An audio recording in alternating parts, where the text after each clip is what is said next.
All right, small group leaders. So this week we are looking at James chapter 3, verses 13 to 18. The big picture for this week is that wisdom from God will bring you closer to Him and never lead you into sin. But our own selfish desires can be disguised by Satan as what we think that God wants. So we're talking about two kinds of wisdom. Wisdom from God and wisdom from ourselves that is also can be spurred on by temptations from Satan, right? And it's very easy if we don't know what the wisdom from God looks like to confuse what we want to be praying about something and have that line up with what we want instead of what God wants. So after you read verses 13 to 18, I have a quick summary question there that says, what are the two types of wisdom James talks about in this passage and how are they different? So again, if your group is a group that needs to start small and then get broader context and then go funnel back down, start with that quick summary question just to kind of get the broad context. But if you don't think that your group needs to start there and they can start broad and then funnel down, go ahead and skip that question because you'll hit on both kinds of wisdom in the other questions. But that's a good thing to start with for groups who would need that. So then we're going to go into verse 13 there and start to define what wisdom from God looks like and how it affects us. And so the first question there is, what is humility? And we're going to define that using Philippians 2, 3 to 4. And then go on and say, why does wisdom from God produce humility and not pride? Why do we have to accept it with humility?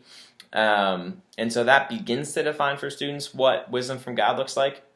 And we'll get back to that and finish that definition in verses 17 and 18. But then next we'll look at verses 14 to 16 and talk about what wisdom that is not from God looks like, or the false wisdom that James talks about. He actually puts wisdom in quotations. The false wisdom that he talks about.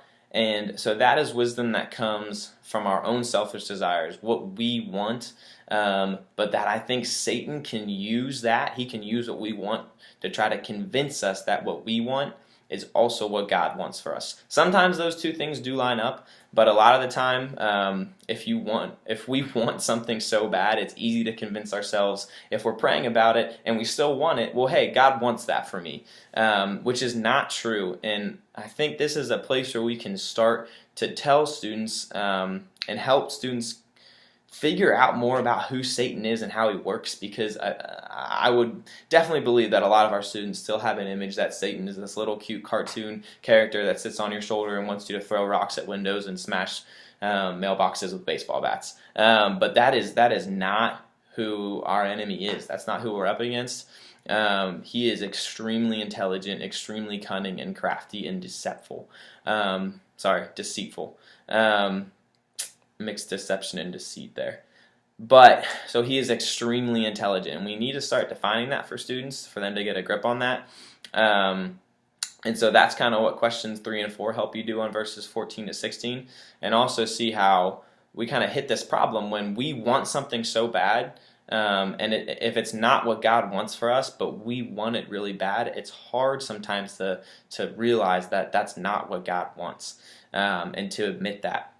Then in verses 17 to 18, the one question I have there is, what can wisdom from God not lead you to do? Because if we don't know what wisdom from God looks like, it's a lot easier for Satan to fool us into thinking that we figured out what God wants for us.